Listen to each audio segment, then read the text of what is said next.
Like we were the fan base of We Believe with Baron Davis and Captain Jack. We could believe in those guys, but Steph Curry, I don't know. Like maybe the greatest player of all time. But we're screwed. Like to me, as a Cardinal offense, now it's unforgivable to me. To call the team screwed with Steph Curry is the most disrespectful thing you could possibly say.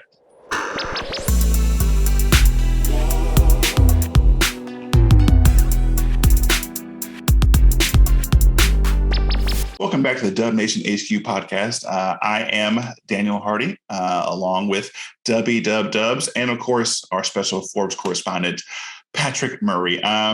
Patrick actually suggested we come during this offseason to talk about some pressing subjects that anyone recently on our website may have seen, some group chat ranting that we had. So many messages. It's like, do any of us have jobs? Who knows? But Patrick, what inspires you to come on today? Well, I thought the difference between the grade of A versus grade of B that we were really going at it was, is worth further exploration. Always good to talk Warriors, and feels like there's been a lot of questions hovering around over the Warriors, run up to the draft, are they going to do a trade or not? And we finally got, at least some kind of settled position, some kind of look forwards that we can kind of take stock and see whether we think this is a team that can win another title or not.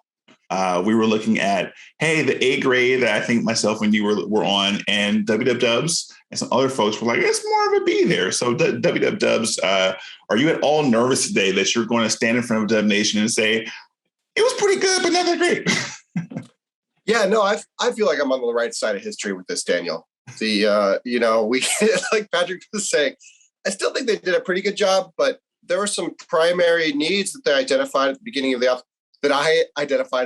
offseason that I don't think were necessarily filled all the way. And, one of the things we talked about with basketball is, what's the team's plan? The teams don't really have plans, in my opinion. I think it's just a series of contingency events where you try this and it doesn't work. So you try this other thing and you sort of build off that outcome.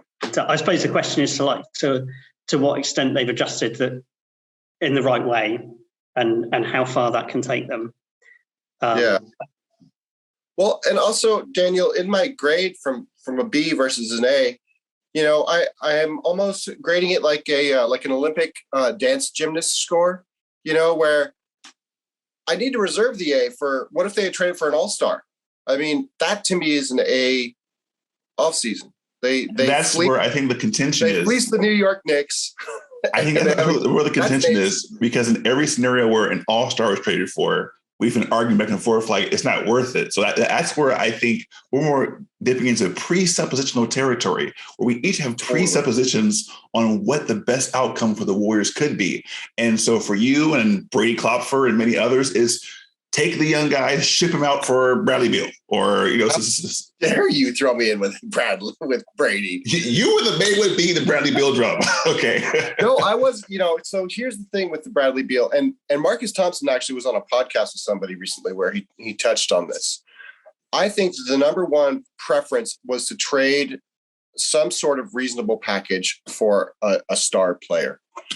On the internet, we're very good at coming up with imaginary packages that make that seem more viable than it is. First of all, dude, these players may not even be available at any cost. And then, like we saw with Ben Simmons, it's just super unreasonable. You mortgage your franchise, trade half of your current rotation. That to me would also have not been an A offseason. Maybe I'm just a hard grader, Daniel. Maybe they couldn't have gotten an A without landing LeBron James for nothing. Yeah, none of us are working in a basketball front office, so who knows? But okay, so I guess we have to start with, since you said that they weren't an A, what did they do, and what didn't you ultimately think was excellent about what they did? Well, I thought, were really going to try and get a more useful rotation. And I think that they partially met that goal with Andre Iguodala and the gambles that they took with Porter and Bielica. But those aren't names where you're like, oh damn, they got that guy. And I saw that Patrick on Twitter was drawing a comparison of get one of either Batum or Gay or Iguodala. And maybe that's a reasonable scenario where there's multiples of these guys they could have gotten. They got one of them in Andre Iguodala. But it's been a long time since we've seen Andre Iguodala in a Warriors uniform. And I know everyone's very happy for it. And I think that just having him on the court to not make dumb moves as the game is coming to a close will count a lot. But I just question if it's really something that I would say they've done as good as we could possibly expect them to do. And I think this is what it really comes down to, is just like how much faith you have in the guys to be their best selves versus my like cynical spreadsheet guy take of like, look at their recent history of performance. Well, by that very grading aspect, that your spreadsheets there, Patrick has very consistently said, if you were to use that on Batum before last season, you would have thought Batum was trash.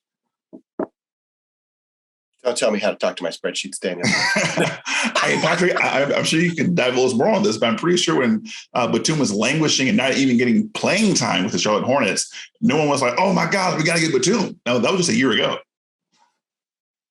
Wasn't he on the Clippers a year ago? No, I'm saying the offseason a year ago. Like last year's offseason. But Batum was coming off a stint with the Hornets where he was overpaid by many people's estimation and very underwhelming. And so that's why I guess it seems like you have more of a recency bias that you're trying to say is an overall grading scheme, which I can certainly understand. But considering the fact that the guy you're touting is the guy you wanted literally was considered trash a year ago, I'm trying to figure out where it is the line you're drawing.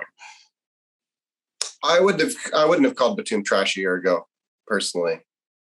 But I mean, again, I have a lot less assurance of my opinion, I think, in general. Like I'm very comfortable with being wrong, and I take best guesses with limited information. And, the thing about basketball players is they can change completely in a season. Wiggins is the top example recently of a guy who it helped us a lot more. And, again, back to the difference between how you and I watch and analyze basketball. I still am not super stoked on Wiggins' contract. And I think that it makes the team make a lot of compromises they wouldn't make necessarily. So I sort of bundle a bunch of this big picture stuff instead of just like, well, the Warriors just nailed the draft and got some decent guys in free agency. So that's an A to me. It's like an A to me means you went above and beyond and like shocked the world. And okay, I'll pass it to Patrick, but I do want to say that since you repeatedly said on multiple platforms that the Warriors were screwed and you were scared about what they were doing in the draft, and by all accounts, they knocked it out of the park. That's where I'm confused, where they actually knocked the draft out of the park by all accounts. You've actually misunderstood that little snippet multiple times, Daniel. Which snippet? Because there are multiple ones. It's complicated, man. This team is so screwed right now. Like there's a million ways to get it wrong, and it's like the Doctor Strange head spinning. There's maybe a few paths where it all works out. About being screwed refers to the Warriors' franchise general position right now. What about the part where you're being scared about the draft? I'm a little bit scared, Daniel, to be honest. I'm a little bit nervous. We're all sort of watching the front office at this point. And I think, especially with Dunleavy, who has sort of this like anti-good vibe effect on the fan base for some reason. Maybe it's just me, but I don't know. As far as where I am right now, I'm really nervous that the front office can pull it off. So, like every other Warriors fan, I think, yeah, if you could trade the picks and some filler for a star, you would do that. But if we're just riding into the draft with the picks we got, I'm nervous. Where they're extremely capped out and they only have a few avenues to really significantly improve in a timeline that matches with their stars. Looking at rookies who look promising and had a good summer league will get you investing in guys like Marco Bellinelli and Reggie Williams. I'm not ready to crow about these rotation quality rookies just yet. And they're screwed was really referring to the organization's ability to transition from where they are now, right? They have some very good stars and they're trying to find some edge pieces around it to where they're back to where they're a title favorite. Now, you can win a title as not a title favorite, but I like to turn the sliders all the way up sometimes and hope for dominance. So if they're not a title favorite, it's not an A. That's where I think the Warriors are screwed, is that they have a number, dude, let me explain, but they have a number of very small gates that they have to travel through. Not screwing up the draft was one of them. Now, and this is something that we actually had pegged for Patrick to talk about, the impending salary cap issues. They're going to have to do something about this core in the near future, in my opinion. That whole picture is what I'm talking about when I say they're screwed. It wasn't just about you can't draft right. I mean, since you literally said that you were afraid, we can pull the footage up. You were afraid about what the Warriors were going to draft. You were scared about the future because you didn't have faith in the front office. And then when they, again, by your own standard, which seems to fluctuate depending on who the player is, you said if it was they knocked it out the park, and by all accounts, they knocked it out the park in the draft. Like, is anyone saying I don't know about that draft the Warriors had? I'm pretty sure across the board, everyone's pretty satisfied there. So again, I don't understand how, considering the fear mongering you were doing about what they were going to do in the future, and they nail it, and you're like, that's still not good enough yet. I mean, so basically, maybe we shouldn't even talk about anything until the season's over next year if that's the case. You know what I mean? No, Daniel, we're on the internet to talk about basketball. Well, I've been saying, if your metric is, well, I won't be satisfied until the end of the season next year when all pans out. I'm saying well, then how can we ever give any sort of in the moment, examination of what happened? And so if we're doing that, and you say it's wrong. that's the thing. No, I do. I say it's B. You say it's wrong. I'm not saying that part. I'm saying specifically about the draft, that you had so much trepidation over. They nailed that. Instead of you being fist pump, they got it. You're like, I don't know. We'll see how it goes in the next couple of years. Okay. I'm confused about the goalpost moving. That's what I'm confused about. No, you're looking at one step of a multi-step process. But I'm specifically talking about your grading system as applies to the drafts. I'm taking the one part out and saying you were afraid about how they were going to draft. Yeah. You were afraid. And then we see them draft. And you're like, well, I have to see how the year goes. I'm like, wait, so I'm giving it a B. I'm giving it a B. I'm saying you're giving it a B for the draft? No, I think they did great in the draft. I'm talking about the overall. That's all I was asking for. I was saying specifically the draft, and you were so afraid about they did great in. That's all I want you to say. That's all. Jeez, that's all I want you to say. Can we hear from Patrick? Please. Save us, Patrick. He's got us on mute. He's gone.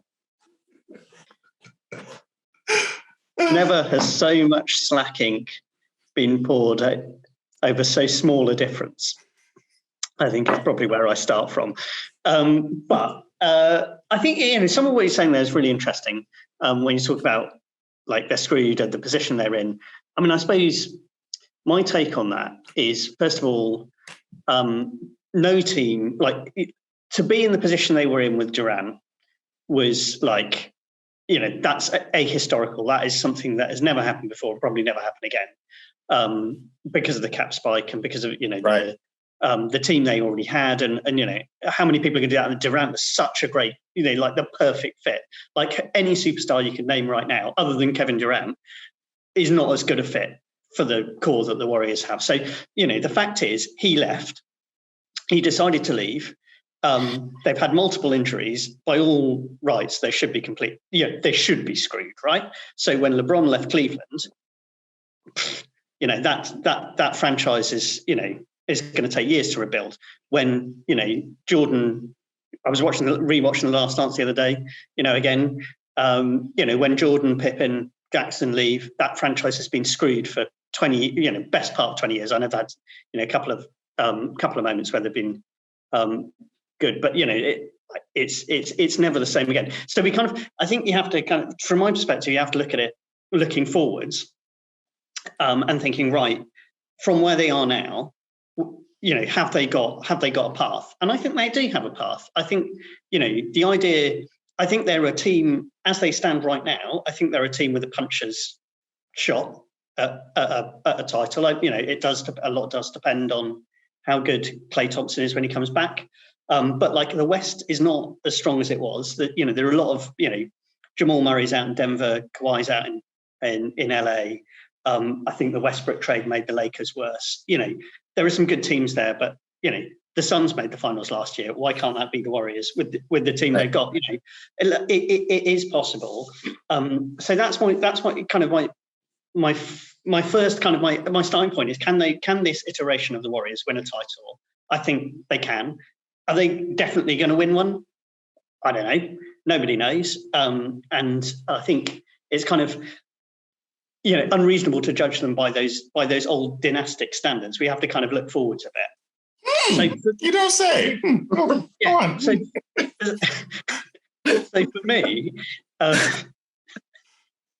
So for me, sorry. Wow, that's wild. It's really crazy. All right. If they're not guaranteed to win a championship, they're gonna be. And I just know he's going to pull the the audio clip of me talking about how screwed they are. So for me, the reason I had them as an A is because there are two prior things that I was looking at going into the offseason. And I think it kind of depends where you are on these questions as to where you probably judge this thing. So the first is, like, how long do you think this window is with Curry, Klay and Draymond? And if you think it's a 1-2 year thing, you're going to be in the trade. You've got to make a trade camp. If you think actually, Curry is playing better than he's ever played, players are lasting longer than they've ever lasted in terms of their primes. If you look at, Chris Paul 36 in the finals this year, LeBron's, won a title at 35. There's precedent there, and you're talking about someone who's the greatest shooter who has ever lived, and shooting is one thing that will always warp the floor. So, there's a kind of, to my mind, I think the timeline might be a bit longer than people think it, the camp that are like, we've got to make a trade now, think it is. So that's my kind of first thing. And I think he's just signed a 4-year extension, takes up to 5 years. Now, all right, last year he's going to be 38, but I could see if things break right, they could be in a contending team. I'm not necessarily saying the absolute favourite for 3 or 4 of those years. 25% chance of that of Curry, Thompson, and Green winning a title. I think because of the type of players they are, the championship DNA they've got, that's bigger than 25% chance, really. Just because you give them the opportunity, and they're going to be so difficult to beat. I also think just at one point in terms of bringing other people in and, rehabilitation projects and all that kind of thing, these guys make other players better. And they've almost always been able to do that with chemistry. Excuse me. I'm sorry. I apologize. Go ahead. Sorry. Yeah. And so then the other thing that I was really looking at coming out of last season was, which bit of the season do you really weight as the most important thing? The first 2/3 of the season where they weren't very, it didn't work. They weren't playing very well. It was all disjointed. Or the last third of the season, which they basically looked like a version of the 2015 Warriors, right? Maybe not quite as good, not quite as deep, but it was there. What we've seen win a title was there because you had Steph Curry, you had Draymond Green, and you had pieces that fit around them. And so my kind of thought is, well, what you've got to do with that, take that, put in pieces that fit and work around that. They can elevate those pieces. And, essentially you've got some shots here. Now, if you think it's a longer timeline, then, you've got a chance for some of these young players to pop. But I think also this kind of veterans versus youth question, they've only got 4 players under 25 now. That's Jordan Poole, who's already part of the rotation. Moses Moody, who, we'll see. I'm not as, people are really high on Moody. I think there are some limitations there, but he looks like a pretty capable, could be quite pretty capable player. James Wiseman, I think the jury's, I don't know. Let's see what he looks like this season. jury's out. Yeah. We'll see. Kuminga, who I know we're not supposed to get hyped over summer league performances, but like I don't expect much out of him this year. But like a forceful power forward playing small ball 4 next to Draymond, that could be devastating with the right pieces around that. So you can see kind of paths for them to get better. And to your point on the cap situation, which I think is, they happens with all great NBA teams. You start off, you've got the guys on rookie contracts. They got very lucky with the value extension that Curry signed, so you're able to build a team. You have to pay the players on the back end. Well, Curry's going to get $60 million near enough in the final season of his contract. Plays on $40 million a year. So you whatever you do, you're going to be over the cap. It's like kind of even if Wiggins expires in 2 years, that's not going to get you under the cap. Right. That's like they're going to be over. So you might as well try and keep that on a smaller position. The growth is going to have to come from either a trade or those young pieces growing. And I think the advantage they do have, this is what I can't quite say they're screwed, because they've got, usually what happens is you get those massive contracts and the kind of aging stars, and basically you've got like, your 28th pick, your 30th pick, which is where the Warriors were for ages. They've suddenly got a bunch of lottery picks. So yeah, they're going to have to accelerate that development. There's no question about that. And some of that will work, some of that won't. But can they give them enough in year 2 or year 3 of this project? I wouldn't be surprised. It'll only take a couple of them to to be positive contributors. They don't need to be the star of the team, but to be positive contributors to get them into a position where they've got a chance in a series. And I suppose for me, like the reason I thought they did the right thing is because they kind of pulled back from that, youth and athleticism at all costs, and started thinking about, well, actually, what kind of players are going to fit around here? So, Kuminga drops in the draft. Like I didn't up until like a week or two before the draft. I don't think anyone expected that to happen. I still didn't really think he'd be there. I think there are some teams that are actually going to regret some of the choices they made. I mean, Toronto passing on Jalen Suggs, like that. If you want to talk about someone who screwed up their draft, like I like Scott Barnes, but like passing on Jalen Suggs, that's a move that's going to haunt that franchise for like, a decade. The Warriors may have got a bit lucky with Kuminga dropping, but they took him. They may have probably did get very lucky with Moody dropping to 14. They've got him, they were thinking about him at 7. Everyone knows that, he was one of the names in the mix there. So they're in a pretty good place, and they can do some things to add to the roster as well. So one thing they can do, for example, is once you get kind of deeper into the season, towards the trade deadline, when you could aggregate up Looney's contract, Moody's contract, another minimum contract like a Damian Lee or if Gary Payton's on the roster, you could do that, and that gets you 10, 12 million. So if you got to a position where you are actually, this team is closer than we think it is, and we just need one piece, you can, you have got a path to make a trade to do that doesn't involve giving up the young guys, or there is the trade them all for other pieces. But I think that kind of caps you out more than you would have been there. Like there was a window for Beal before that would have created more financial flexibility before the draft, where basically you wouldn't have had to match the salary of the picks because they were like you hadn't signed the contract. So exactly, yeah. And at that point, if he was thinking about it, right? So if he'd made the decision, I want to go then, they could have made that trade.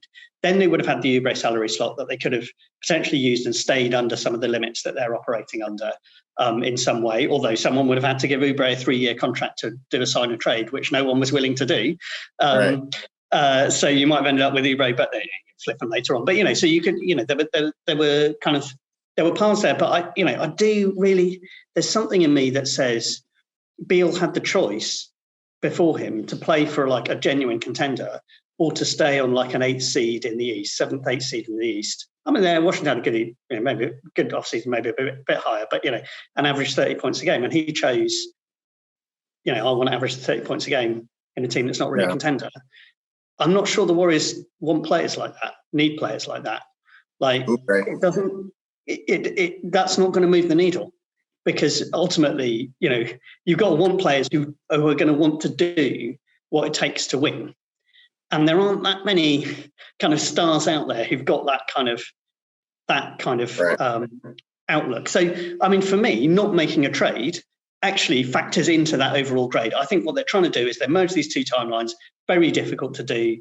I think, I still, have they got enough to be a contending team this season and next season? I think if things break right, I wouldn't completely rule it out, certainly.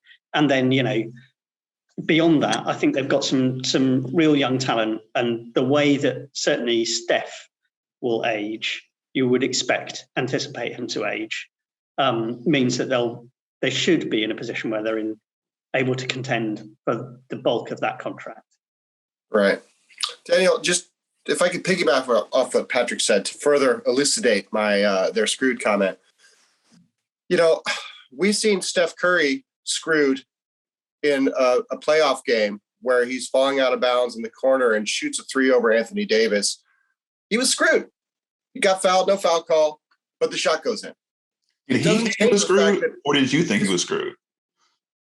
I mean, by all appearances, that's a bad situation to be in, Daniel. I agree, but did he think he was screwed? No, he doesn't. Steph. No, that's what I'm saying. When you have a Michael Jordan, when you have a Steph Curry, when you have a Kobe, when you have a LeBron, the situations that mere mortals like us would be like, oh my God, how are they going to do it? That's where guys like that are legends for the very reason for that. Right. And you got a Steph and a Klay and a Dre. So this is where I'm confused, because to me, when I hear they're screwed, it means like, I don't believe in Steph Curry. I don't believe in Klay Thompson. I don't believe in Draymond Green, because they've been considered screwed way before this. If you go back to the year they won the first championship, were they the favorites to win the championship? Absolutely not. They were not the favorites to win the championship. Only Ethan Sherwood-Strauss picked them. Okay, so now in the playoffs, they went down 2-1 to the Grizzlies, went down 2-1 in the finals to LeBron. Mm-hmm. Situations where the Warriors have forged the dynasty out of taking situations that to everyone else is like, oh my gosh. I mean, let's go back to the Houston Rockets series, right? Remember the article we ought to say for Golden State of Mind? In that series, Daniel. Remember that? I talked about that. Yeah, I was nervous. Right. I wasn't. I wasn't nervous at all. I was zero nervous. And you know why I wasn't nervous? Because James Harden, come on. Please, come on. Seriously. But I know these guys. These are players that are on a Jordan level. We're talking about GOAT level. These players come out once every 50 years, maybe if that. So to say like, oh, they're screwed. It's like, well, what do they need? Well, Steph Curry, we need Klay Thompson. He's coming back. We're going to need Draymond Green. He was almost Defensive Player of the Year last year. We're going to need somebody at the wing spot to defend people. Andrew Wiggins is a 3-and-D guy. Okay. We need some bench players. Jordan Poole is killing off the bench. We're going to need a center. They drafted a number 2 pick in the draft as a center position. Oh, they're going to need some more depth. Cheap depth. Wait, they drafted 2 lottery picks again? Like, again, every single scenario where you're like, they're going to need to fill this role. The person is there. The question is, will they be healthy? Well, every single team has that problem. Every single team in the NBA is going to be healthy. So they even talk about that. It's like, well, yeah, of course, duh. Okay, so then it's not every team has Klay Thompson locked up for $40 million coming off 2 major career-ending surgeries. Which leads me to my next point.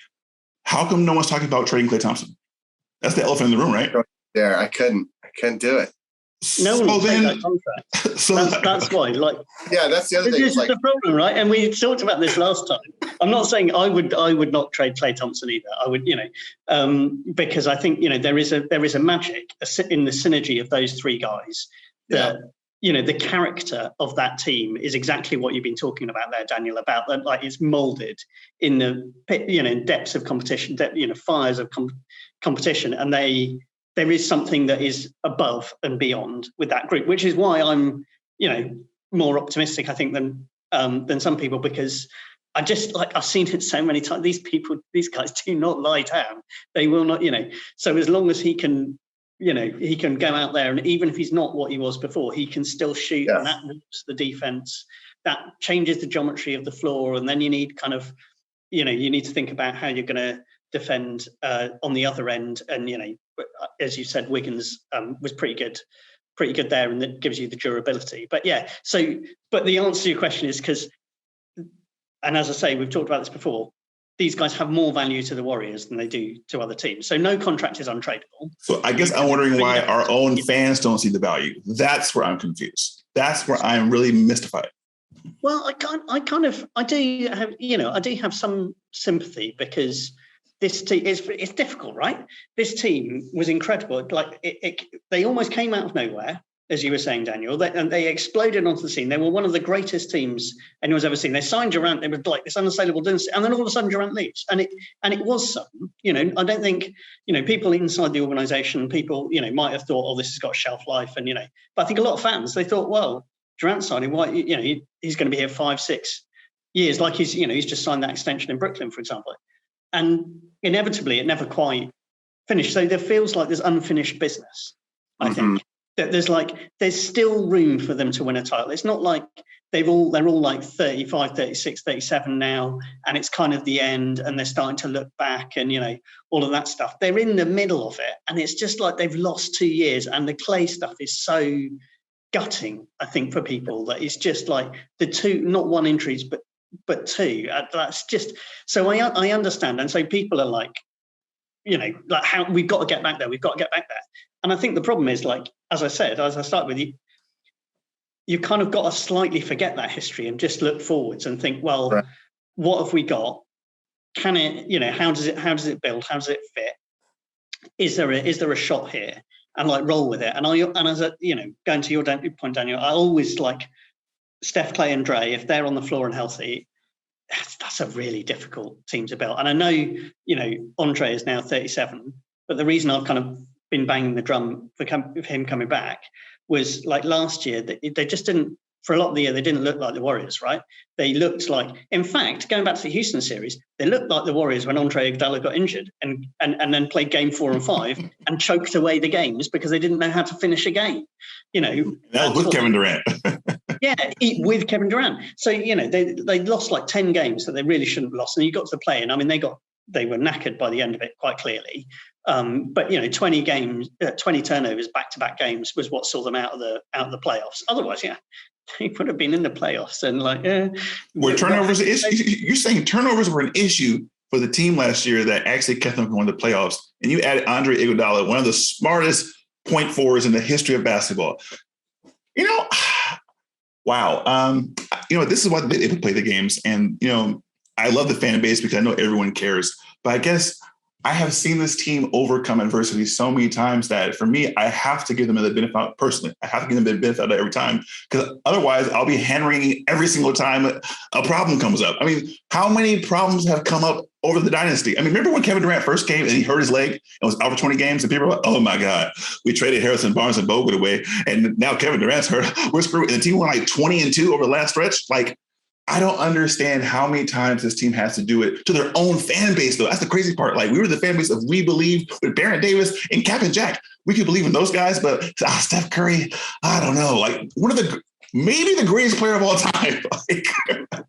But we're screwed. Like, to me, as a Cardinal offense, it's unforgivable to me. But that's just me. But I'm just saying, like, to call the team screwed with Steph Curry is the most disrespectful thing you could possibly say.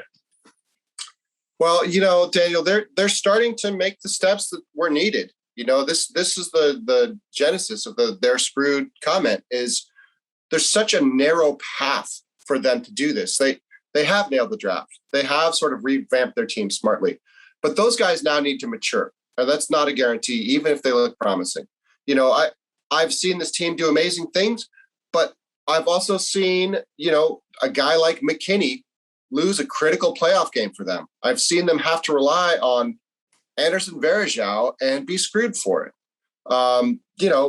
They didn't make the playoffs last year for a bunch of reasons, but the most visible one is Draymond Green couldn't hit a bunny layup.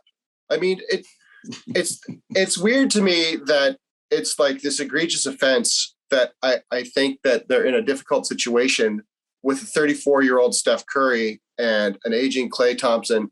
Draymond Green's offensive game is still effective at a team level, but he's starting to get some very serious Tony Allen treatment. Klay fixes some of those spacing issues, and I think that especially with Iguodala back, like Patrick was talking about, one of the things that was a real problem is that if Steph Curry is not on the floor last year, the team is just absolutely crumbling. And now you could do something with Iguodala and maybe Wiggins or one of the rookies and some of those wing shooters like Damian Lee and Jordan Poole, both of which developed nicely last season and looked great. But I think that that's a little bit better than what they previously had. And that just didn't exist before. So to act like that was a no-brainer and there was no possible way this machine can fail, I don't think is realistic. No, and I'm not saying that. I'm saying that every single team has major issues they're facing in the NBA. Every single team has a narrow margin. So I'm saying it's almost a non-statement to be like, it's a narrow margin. It's like, you think it's wide open for the Lakers? You think it's wide open for the Nuggets? You think it's wide open for the Clippers? Like seriously, let's go down the list, right? Clippers, we're better than them. You know why? Because Kawhi Leonard is done for the season. Nuggets, we're better than them because Jamal Murray destroyed his leg against us last year. Terrible accident. But we're better than them right now. Those were two teams that were considered contenders last year. The Jazz, I can't wait to play the Jazz. I cannot wait to play the Jazz, right? Okay, so who am I scared of? I was like, you know what? I worried about those Portland Trailblazers. No, not at all. Not at all am I scared of the Portland Trailblazers. The only team I'm really worried about is the Lakers. The Lakers, that's the one team you're worried about because, of course, they got LeBron, they got AD. That would be a tough matchup, right? But we just went through the entire Western Conference bracket and said there's one team that's like, that'd be a tough matchup. The team that won the championship 2 years ago, and the reason they didn't win last year is because they got injured. So, wow, crazy. The narrow margin is for every single team in the NBA. If you lose your second best player, you're done, right? So I don't understand what the hammering is, considering the fact that every single team has these issues, but not every single team has a proven championship core that has done the impossible time and time again with fresh lottery picks who aren't injury prone and have fresh players. Well, Wiseman, I don't know about Wiseman. Wiseman is the one thing. He's either going to be the greatest player of all time or JaVale McGee. We won a championship with JaVale McGee. Oh my gosh, that's crazy, right? So this is my frustration. There are so many possible ways that we can easily see and not even be shocked if it works. If it works, you'd be like, well, of course it worked. Like, yeah, the young guys developed. Young guys in good situations tend to develop. That makes sense. Wow, Steph Curry played well. Draymond Green played well. Klay Thompson played decent. Like, these are all scenarios where you're like, decent play from these guys is better than 90% of the teams in the West, right? So I guess what I'm wondering is, if you're upset that they're not going to be the title favorite going into the season, what else do you want from this team? Well, I think also it comes back to, if we're talking about LeBron, and maybe this is something that I thought of when Patrick was talking, is that maybe me and maybe some portions of the Warrior fan base were doing the equivalent of the Heatles, counting off the not one, not two, not three. And then, shit happens, dude. And it just doesn't come out like that. So maybe there's some aspect of that I'm doing where I've got this inflated vision of what successful franchise operations look like. But, if you talk about LeBron winning at a late age, which you both have dropped as a reference, dude, he did that by like locust swarming 3 different franchises of all their assets. That's not an option for us. When you say assets, what do you mean? So basically LeBron decides on a team, either the Cavs or the Heat or the Lakers, and he either signs with them or does some big trade to where he comes on, and then all of a sudden LeBron needs help. And they ship out all of their draft picks and all of their young players, and they bring in established stars, and then he contends for titles. And how many rings has he won? That's been LeBron's model. And how many rings has he won? How many times did that work over his career? He's been playing for damn near 20 years. How many times did it work? Well, I would argue that it absolutely worked for the Heat and the Lakers and the Cavs. I mean, how many championships do you know that? I'll say at least 3 times out of how many years that was. So he won 3 championships. Yeah, against some very, very tough competition. Okay.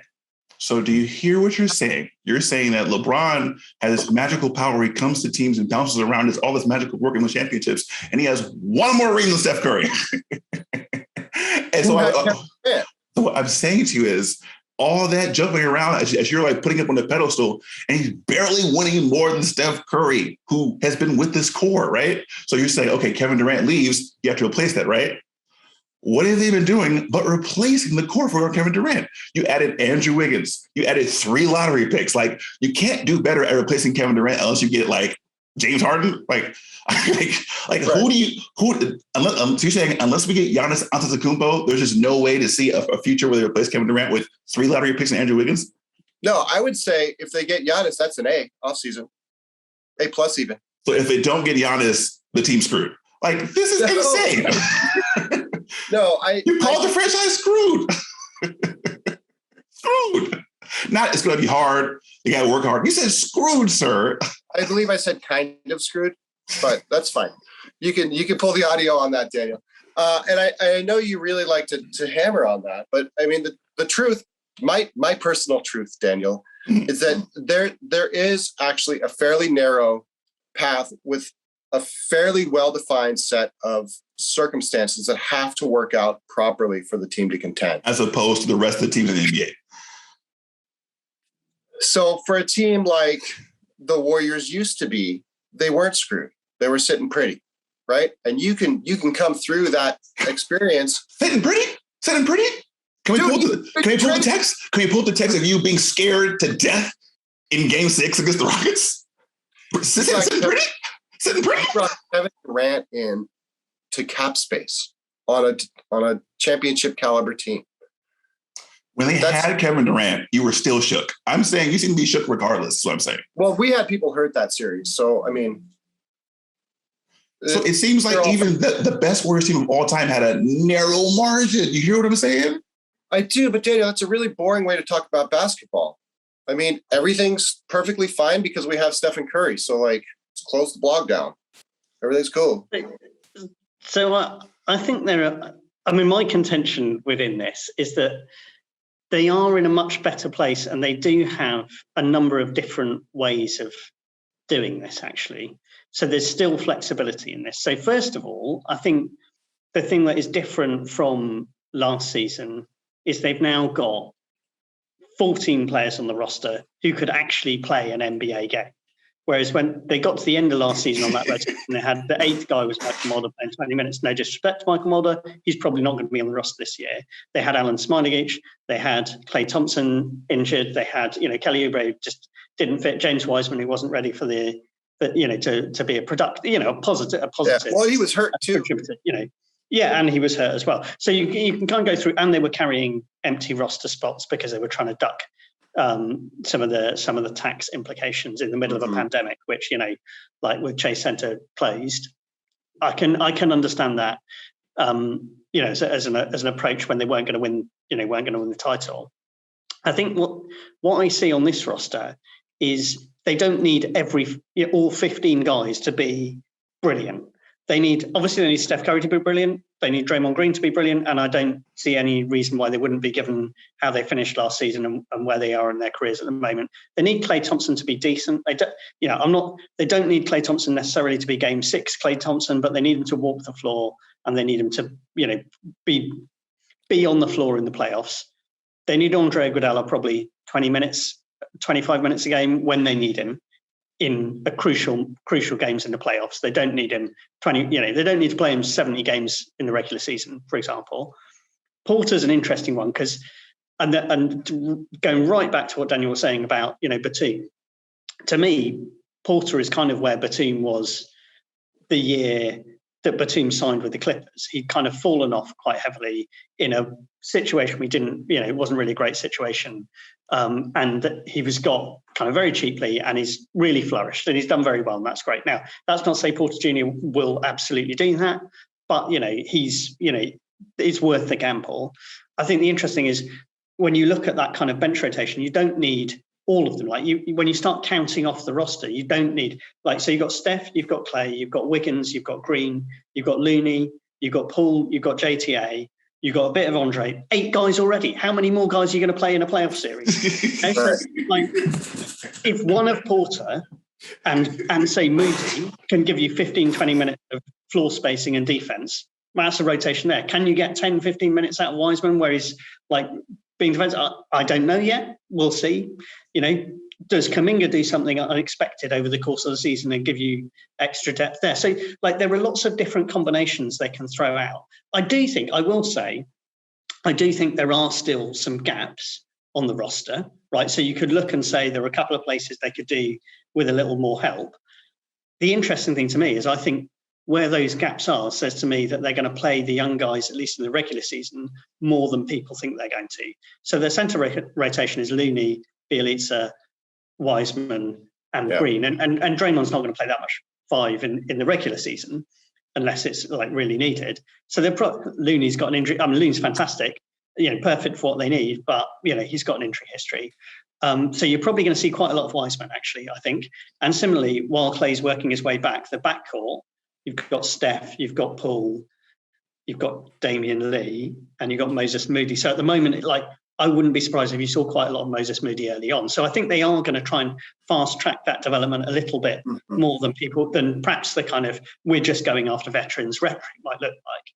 But I think the point is, by the time you get to the playoffs, you've got, if those guys have played quite a lot in the regular season, you've got different combinations you can throw out there, and you've got kind of different paths to be. And you know what? If these guys, they're still, if someone, the one advantage of Wiggins' contract, and I'm certainly not going to start defending that contract, don't worry. But the one advantage is, if like a real star does become available, you have got the ballast for it.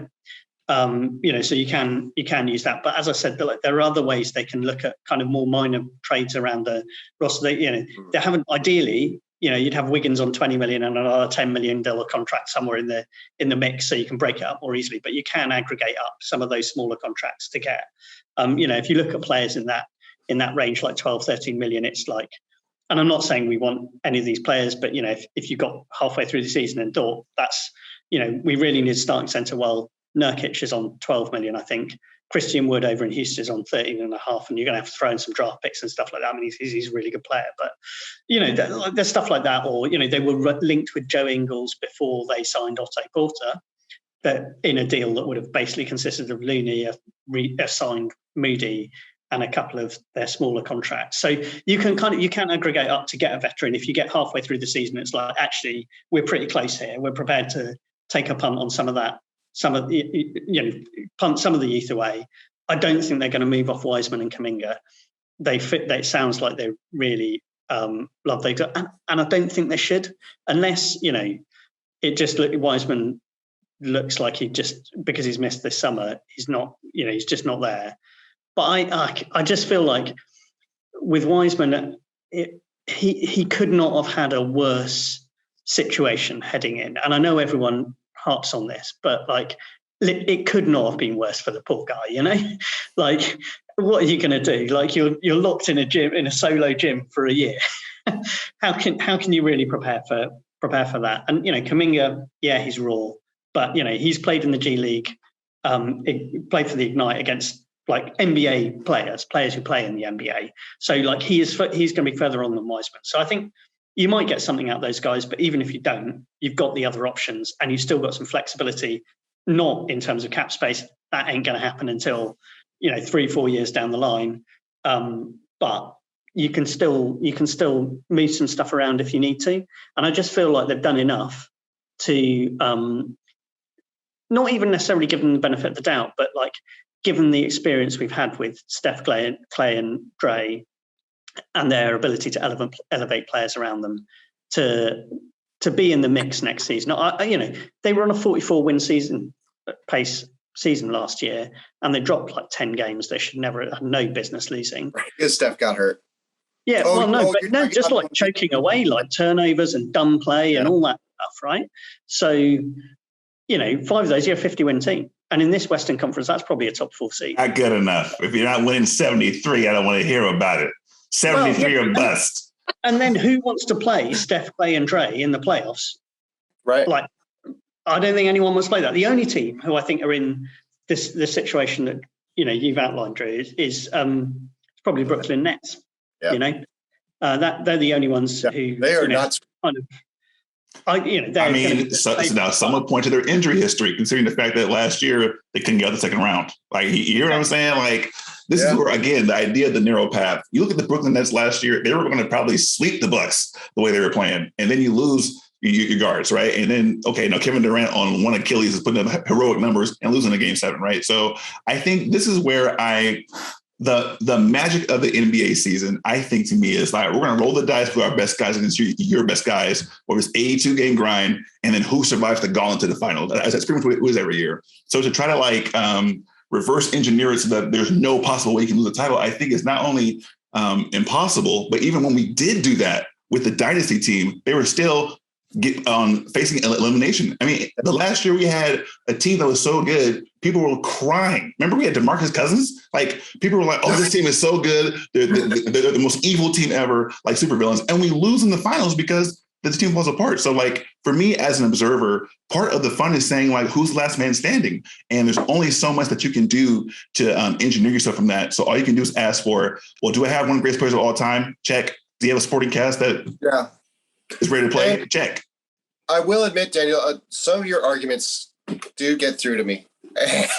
And, you know, the stance of a team with Stephen Curry and Draymond Green and Klay Thompson, who are in their prime window, is never screwed.